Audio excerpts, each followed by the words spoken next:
How's it going, beautiful people of the world? This is Calvin Leandre Shepherd, CLS, Christ Love Sinners, Kael Laim Roha, the voice of God, warrior, the Lord is my shepherd, coming from the edge of the earth through the grit and the grind to share a little bit of Yeshua Shine.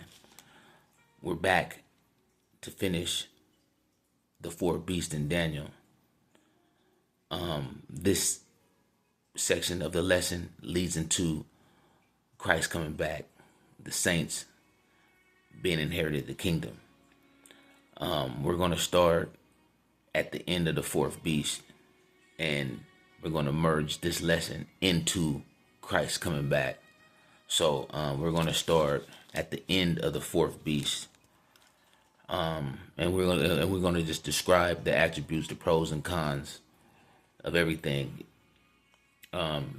To really get a good grasp on this, you have to go back and listen to the last two messages, the third beast and the fourth beast that crushed everything of the third beast, which was the black nobility in Europe, the black face of Christ. The first century church was all black. You feel me? The four leopards represents Judah, Benjamin, Levi, and Joseph, with the four wings that God gave dominion. That dominion was them settling in Europe and in Africa, and Joseph and them coming over here to the Americas, and the first century church, how everything was black. That's like dominion in your mind. That was taken down by the fourth beast. And the fourth beast has set up this system since the 1400s till now, changing everything. This is the reason why the light in the crown is demonized. And this is the reason why the abominable church is in charge. God is waking up his people, the Israelites, and the Gentiles who want to receive the true doctrine of Christ before the end. And we're about to get into it right now. I'm starting at Daniel's 7 verse 20. 7 verse 19. And let's say, I say 19 and 20. Then I would know the truth of the fourth beast, which was diverse from all the other, exceedingly dreadful, whose teeth were of iron, and his nails of brass, which devoured, break in pieces, and stamp in the residue with his feet, and the 10 horns that were in his head, and the other which came up, and before whom 3 fell, even of that horn that had many eyes, and a mouth that spoke great things, whose look were more stout than his fellows, I beheld, and that same horn made war with the saints and prevailed against them. See, when the fourth beast rose, as it rose, it took down 3 horns. Them 3 horns was the black nobility in Europe, and the changing of the guard when it came to the true doctrine of Christ. That's why it stated in verse 21, I beheld the same horn made war with the saints and prevailed. When it said the other which came up, meaning that one horn and the 3 fell before it, is the takedown of the black nobility in Europe and the first century church black image. How did this and why did this happen? How did this and why did this happen? We're going to Daniel 8, the next chapter over, verses 22 and 23. Now, that being broken, whereas 4 stood up for it, 4 kingdoms, shall stand up out of the nation, but not in its own power. And in the latter time of their kingdom, when their transgressions are come to a full, a king of fierce countenance and understanding dark sentences shall stand up. Now, when it says in verse 22, when it says, now that being broken, whereas four stood up for it, four kingdoms, is referring to the four leopards, the four-headed leopard, the third beast, the Israelite, shall stand up out of the nation, stand up out of the nation. Because when you look at the other videos that I've made, we came out of Jerusalem and settled into Europe, settled into Africa, settled into the Americas. So that's what it's saying, but not in its power. The reason why not in its power is because we wasn't in the land of Jerusalem, but we took our culture with us. And in the latter time of their kingdom, when the transgressions are come to a full, a fierce countenance, and understanding dark sentence will stand up. When it says when our transgressions come to a full, is because we took our culture with us, but we never really had the heart of God with us. You know what I'm saying? Like, you know, the nation of Israel in the Bible, when you read all through the Bible, we always turned against God, always turned back against God, and then God had to punish us. That is what happened. This is how that fourth beast was able to stamp out everything that the third beast established, which is the four leopards. That's why it stated right here, four shall stand up for it out of the kingdom, out of the nation. And to prove this, one second. Now we're going to First Nephi 13, 10 through 13. First Nephi 13, 10 through 13. And basically, Nephi represents Joseph coming over here to this side of the land. You know what I'm saying? And when the fourth beast, when it destroyed the third beast, that's the takedown in Europe, and it's also coming over here, taking down the Israelites on this side in the Americas. And we're going to read this, and we're going to get a timestamp. And it came to pass that I looked and beheld many waters, and they divided the Gentiles from the seed of my brethren. And it came to pass that the angel said unto me, behold, the wrath of God is upon the seed of thy brethren. And I looked and beheld a man among the Gentiles who was separated from the seed of my brethren by the many waters. That's the Atlantic Ocean. And I beheld that the Spirit of God, that it came down and wrote upon the man. Why? Because Christopher Columbus used Second Esdras to convince the Queen of Spain that there was more land over here. He was reading the Bible to discover this. That's why I said the Spirit of God wrote upon the man, and he went forth upon the many waters, even unto the seed of my brethren who were in the promised land. And it came to pass that I beheld the Spirit of God, that it wrote upon the Gentiles, that they went forth out of captivity upon many waters. The reason why I said out of captivity is because in year 1492, that's when the Spaniards got rid of the Moors, which ruled Spain since 711. So this is a real timestamp. Like, this is real history. This is the Bible speaking real history, and we're going to see this throughout all this lesson. But through it all, God is going to save us. Let's look at Malachi. Let's look at Malachi. Let's look at Malachi 4, verse 10. But through it all, God is going to save us. So let's look at Malachi, verse 10. 4 verse 10. But in pain and in labor to bring forth, O daughters of Zion, like a woman in travail.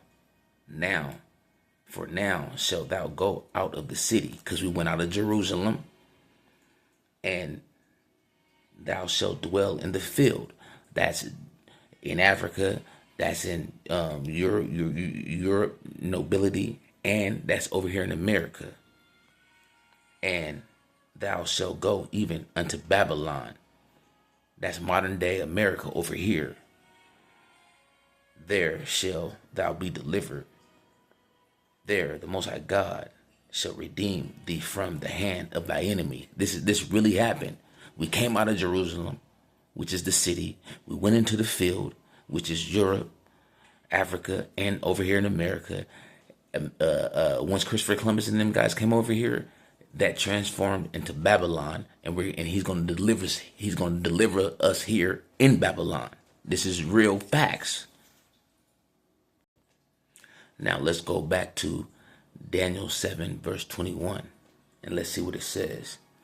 I beheld that same horn made war with the saints and prevailed. That same horn is a part of the fourth beast, which stamped out the residue of everything, changing the guard, changing everything. How do that one horn, which has many eyes, make war with the saints? Let's look at 1 Nephi 13, 4 through 9. 1 Nephi 13, 4 through 9. And it came to pass that I beheld the nations of the Gentiles, the formation of a great church. Now, this is when the angel showed Nephi what was going to happen to this land in the future. So he's showing him the future of the Gentiles coming over here. After the when as the Gentiles is coming over here, you got to keep in mind that this is the fourth beast. This is the little horn. This is the aftermath of the takedown. And it came to pass that I saw among the nations of the Gentiles a formation of a great church. And the angel said unto me, behold, the formation of a great church, which is most abominable above all other churches, which slay the saints of God, and torture them, and bind them down, and yoke them with a yoke of iron, and bring them down into captivity. And it came to pass that I beheld this great and abominable church, and I saw that the devil, that he was the founder of it. And the reason why the devil was the founder of this church is because this is when they change everything from black to white. This is when they change the Trinity, you know what I'm saying, to all male, when there's a holy mother. This is when they change the Sabbath day to Sunday, and put paganism in for God's holidays. You know what I'm saying? The devil did this. You know what I'm saying? This is the formation of this great church. This is why the crown and the light is demonized today. And it came to pass that I beheld this great and abominable church, and I saw that the devil, that he was the founder of it. And I also saw gold, silver, silk, scarlet, and fine twined linen, and all manner of precious clothes. And I saw many harlots. And the angel spoke unto me, saying, behold, the gold and the silver and the silk and the scarlets and the fine twined linen and the precious clothes and the harlots are the desires of this great and abominable church, and also for the praise of the world they destroy the saints of God and bring them down into captivity. This is your modern day abominable church. If you're not an Israelite, if you're not talking about the real thing, this is because it stems from what happened in the Inquisition. Now, let's go to Revelations 13, 1 through 10, to show you the beast that Daniel saw is the same beast that John saw. And I stood upon the sand of the sea, and I saw a beast rise up out of the sea, having 7 heads and 10 horns, and upon his horn 10 crowns, and upon his head the name of blasphemy. The reason why I say name of blasphemy, because they changed the guard. And the beast which I saw was like unto a leopard, and his feet were as the feet of a bear. The reason why it's like unto a leopard is because the 4-headed leopard, the third beast, which is the Israelite, when they changed the guard, they kept the history but just whitewashed everything. And his feet as the feet of a bear. Remember, the second beast was a bear that rose itself up on one side with 3 ribs in his mouth. That's Esau, with the feet running everything, but at the same time kept the culture, but changed everything. Kept like Christianity, kept the history, but changed it his way. And the beast which I saw was like unto a leopard, and his feet were like unto a bear, and his mouth as the mouth of a lion, because it's trying to speak like Christ. And the dragon gave him his power and his seat and great authority.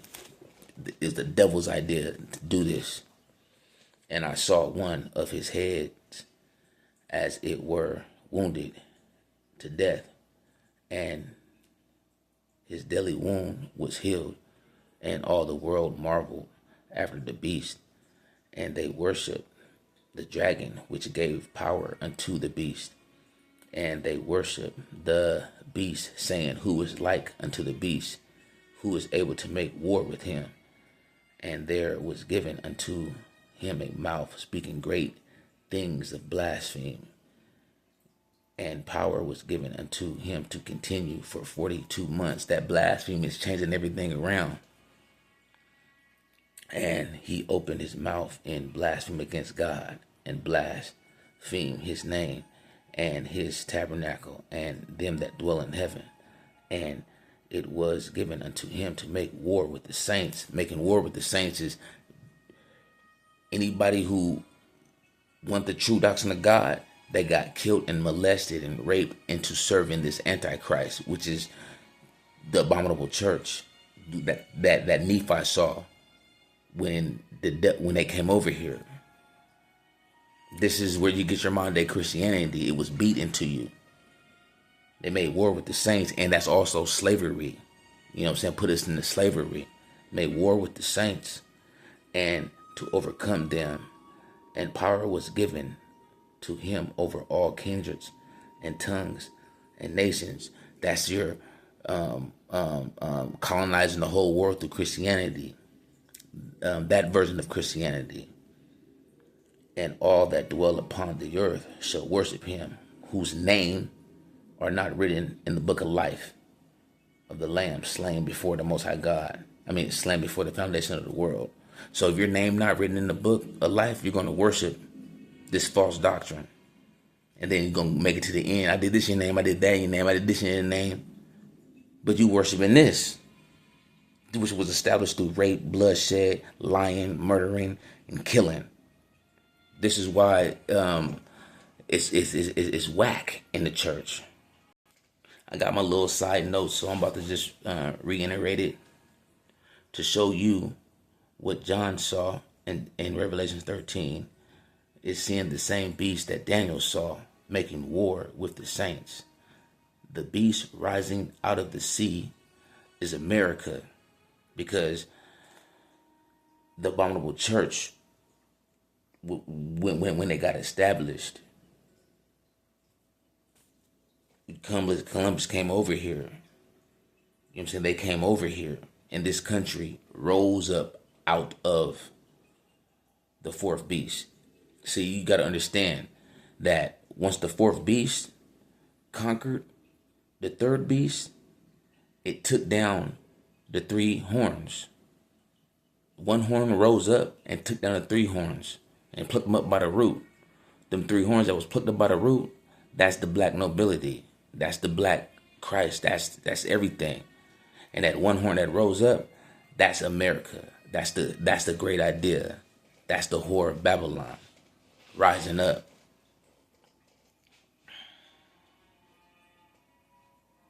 John is seeing the same beast Daniel saw making war with the saints. The beast rising out of the sea is America / abominable church / whore that sit upon many waters that Nephi saw in 1 Nephi 14 and 11. 1 Nephi 14 verse 11. And it came to pass that I beheld that whore. Wait a second. And it came to pass that I looked and beheld the whore of all the earth, and she sat upon many waters, and she had dominion over all the earth, among all nations, kindreds, tongues, and people. You see, this is the same. And that's what John saw in Revelations 17, verse 1 through 3. And that's what John saw in Revelations 17, 1 through 3. And here came one of the seven angels, which had the seven vials, and talked with me, saying unto me, Come hither, I will show thee the judgment of the great whore that sit upon many waters, with whom the kings of the earth have committed fornication, and the inhabitants of the earth have been made drunk with the wine of her fornication. So he carried me away in the spirit into the wilderness, and I saw a woman sitting upon a scarlet beast, full of the name of blasphemy, having 7 heads and 10 horns. Why did the kings commit fornications with her? It's because when the fourth beast tore down everything and changed everything upside down and changed the face of Christ to white and changed everything, this is how they commit fornication with her. This is why she is a whore. This is why it stated that. Now, back to Revelations 13, verses 1 through 2. The reason why the beast have 7 heads, because back in Daniel chapter 7, verse 7 through 8, the fourth beast, dreadful than all the rest, broke into pieces the 3 horns of the 10, when that little horn rose to power, plucking the 3 up by the root. Let's talk about it now. In Daniel, all right, let's just go back to Daniel and read. Let's go to Daniel 7, verses 7 and 8. And after this, I saw in the night vision, and beheld the fourth beast, dreadful and terrible and strong exceedingly, and it had great iron teeth. It devoured and broke in pieces and stamped the residue with its feet of it, and it was diverse from all the beasts that were before it, and it had 10 horns. I considered the horns, and behold, there came up amongst them another little horn, before whom there were 3 of the first horns plucked up by the root. That's the black nobility being plucked up by the root. When this little horn rose up, stemming out of what the fourth beast has done, the takeover. And behold, in this horn were eyes like of a man, and a mouth that spoke great things. So when you switch to Revelations 13, verse 3, and I saw one of the heads, and then you switch over to Revelations 13 verse 1. And I stood upon the sea, and I stood upon the sand of the sea, and saw a beast rising up out of the sea, having 7 heads. Why it has 7 heads?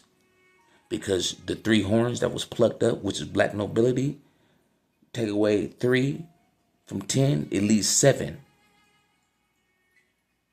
Take away 3 from 10, it leaves 7. That's why this beast has 7 heads. This beast is the same as the 4th beast. This beast is the little horn that rose up, that took down the 3. That's why it stated it like that. And I stood upon the sand of the sea and saw a beast rise up out of the sea, having 7 heads and 10 horns.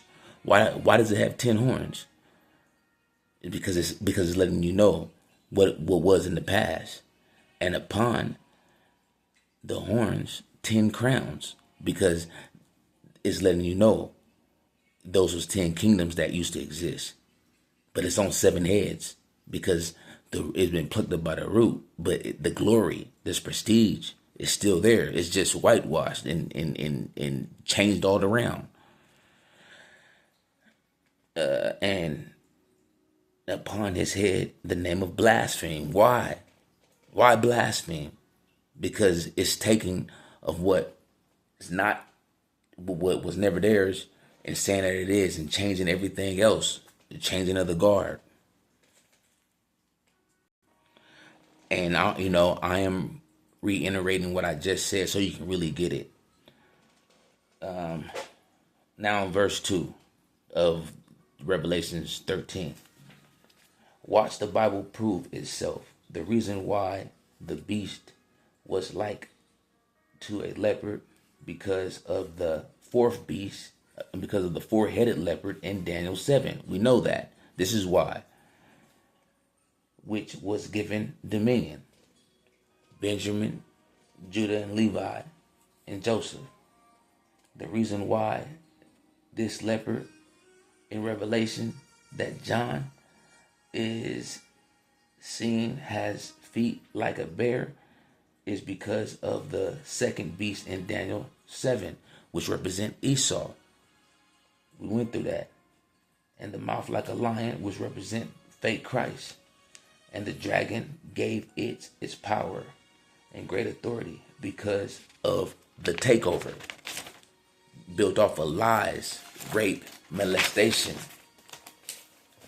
And the reason why this happened is because once the iniquity of our ancestors reached to the top, then God sent that dreadful beast that Daniel 8 verse 22 and 23 talks about. That's why. Revelations 13 verse 3. In this verse it states, one of the heads of the 7 was wounded and came back. Not the whole beast was wounded, but just one head. See, the 4th beast in Daniel is like a machine.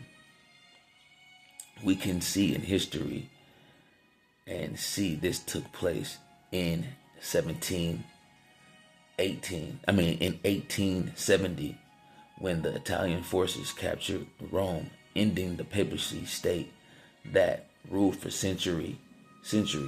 The same institution that passed laws that changed the truth for a lie when the 4th beast came to power back in Daniel 7 verse 24 and 25. Let's read that. And the 10 horns out of this kingdom are 10 kings that shall arise, and another shall arise after them, and he shall be diverse from the first, and shall seduce 3 kings. See that? That's taking down the black nobility. That's the 4th beast. Diverse from the rest, and he shall seduce 3 kings. This is why in this is why in Revelations, the beast has 7 heads. Take 3 from 7, I mean, take 3 from 10, it leaves you 7. But he still have 10 crowns. He still have 10 horns. It's just we got replaced.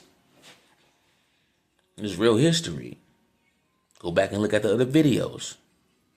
And he spoke great words against the Most High, and wore out the saints of the Most High, and think to change times and laws, and they shall be given unto the hands until a time, and dividing the times, changing everything.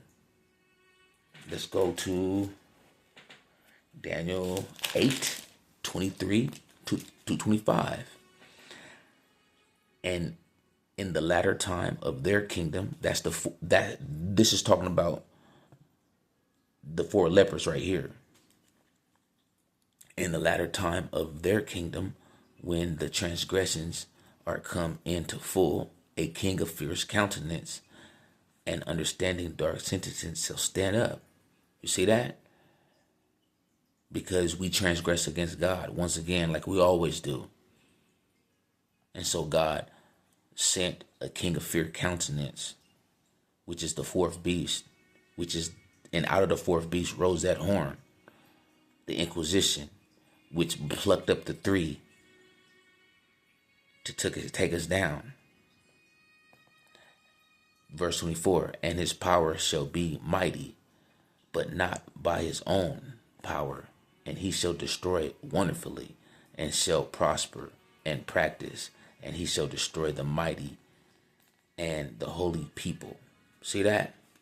He shall destroy the mighty and the holy people, and through his policy also he shall cause craft to prosper in his hand, and he shall magnify himself in his heart, and by peace shall destroy many, and shall destroy many. He shall also stand up against the prince of all princes, but he shall be broken without hand. When it says prince of all princes, it's coming into the end times now.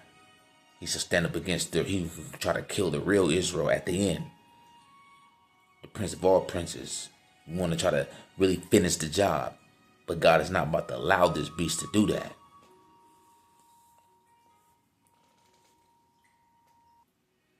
So we're just going to read Revelations 13, starting at 4, and we're going to read it all the way out. And, we already done read this before, like so far into this lesson. It's kind of ironic, and it's a blessing that God had me reiterate this 2 or 3 times just in this piece so you can really get it. I wasn't planning on doing it like that. I was trying to do rapid fire, but this is what it is. This is, you know what I mean? This is how he wanted to do it. So, and they, verse 4, chapter 13, verse 4, and they worship the dragon, which gave unto the beast. And they worship the dragon, which gave power unto the beast. And they worship the beast, saying, who is like unto the beast, who is able to make war with him? And there was given unto him a mouth, speaking great things, and blaspheme. The power was given unto him to continue 42 months. And he opened his mouth in blaspheme against God, and blaspheme against his name and his tabernacle, and them that dwell in heaven. And it was given unto him to make war with the saints. Same thing that Daniel's saying. And to overcome them by the power was given him over all kindreds, tongues, and nations. And all that dwell upon the earth shall worship him, whosoever's name is not written in the book of life of the Lamb, slain before the foundations of the world. If any man have an ear, let them hear. He that lead into captivity shall go into captivity. He that killeth with the sword must be killed with the sword. Here is the patience of the saints. And this would happen with the takeover. This would happen with the takeover. So when we do this lesson, as we get further in this lesson, you're going to understand. You're going to understand why God said, give her double. the great whore that sits upon many waters. Because what she has done changed everything around, led people into captivity through lies and all rape, molestation to make you serve a different God. There's many antichrist spirits in this mud and everything. And then, you know what I'm saying, got you going against the Israelites, all these Christians out here. You know what I'm saying? Just because we speaking the truth. But y'all don't read the Bible, though. If y'all read the Bible, you'll know this. Oh, but I forgot. You're in the abominable church that Nephi saw. You know what I'm saying? You've been raised under that. So you don't know this. Everything's been switched around. And the abominable church is more than just the church who doesn't respect the light or the crown, or is more than that. It's this whole world system. It's this whole world system ran under Satan. Y'all thinking that Satan is God. All of this is the abominable church.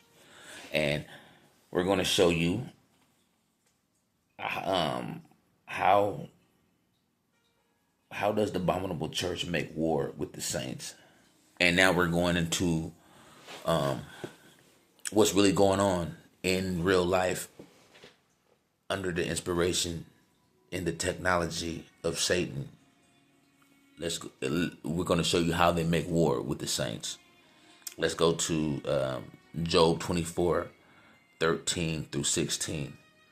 They are those who rebel against the light, the true doctrine. They know not the way thereof, nor abide in the path thereof. The murderer arise with the light, that Satan's light, killeth the poor and needy in the night as a thief. How do I know that's Satan's light? Because Satan is a killer, like God said. He's a murderer from the beginning, and he's a thief. Killeth the poor and killeth the poor and the needy in the night as a thief. Verse 15, the eye of the adulterer wait for twilight, saying, no eye shall see me, and disguise his face. In the dark they dig through houses, making portals through your wall, which they have marked for themselves in the daytime, hunting you down. Oh, you look good. Oh, he got the light. Let me molest that for Satan and get paid. The abominable church that they mark for themselves in the daytime. They know not the light. That's how it ends. The reason why I say they know not the light, because Christ said they only do these things because they know not the Father. They know not the light. This is how they make war with the saints. Show you how they make war with the saints. Habakkuk 2, verse 15. Woe to him that give his neighbor drink, to put the bottle to him, to make him drunken, also that I may look upon his nakedness. Our prophets is seeing this drug that they made in the 60s. Go back and look at my other videos pertaining to Daniel that they made in the 60s that get you out of your mind, and they'll tell you to do anything and you'll do it. This is how they make war against the saints. Try to destroy the saints in the nighttime and then replace them. Woe unto them that give his neighbor drink, to putteth the bottle to him, to make him drunken, also that they might look upon his nakedness. This is how they make war with the saints. Let's look at Nahum 3 verse 4. This is how they make war with the saints. Because of the multitude of the whoreism of the well-favored harlot, the mystery of witchcraft that selleth nations through her whoreism, and families through her witchcraft. Got to pay your dues, your satanic dues, giving up all the kids to be molested. This is all of it is the abominable church. Making war with the saints is your original Israelite, your original Hebrew, and the Gentiles who believe. And then everybody else that's a part of Satan's church, which is Satan's society. They, you know what I'm saying? This is what it is. You must feed the beast. because of the multitude of the whoredonism of the well-favored harlot, the mystery of witchcraft that sell nations through her whoredonism and families through her witchcraft. This is how they make war with the saints. This is an attribute of the abominable church that the founder of is the devil. This is how Satan make war with the saints. Let's go to Jeremiah 23, verse 14. I have seen also in the prophets of Jerusalem a honorable thing, a horrible thing. They commit adultery and walk in lies. They strengthen also the hand of evildoers, that none doeth return from their wickedness. They are all of them unto me as Sodom and as the inhabitants of Gomorrah. Remember the abominable church, what they saw in there? Harlots. This is what they do. This is what they do.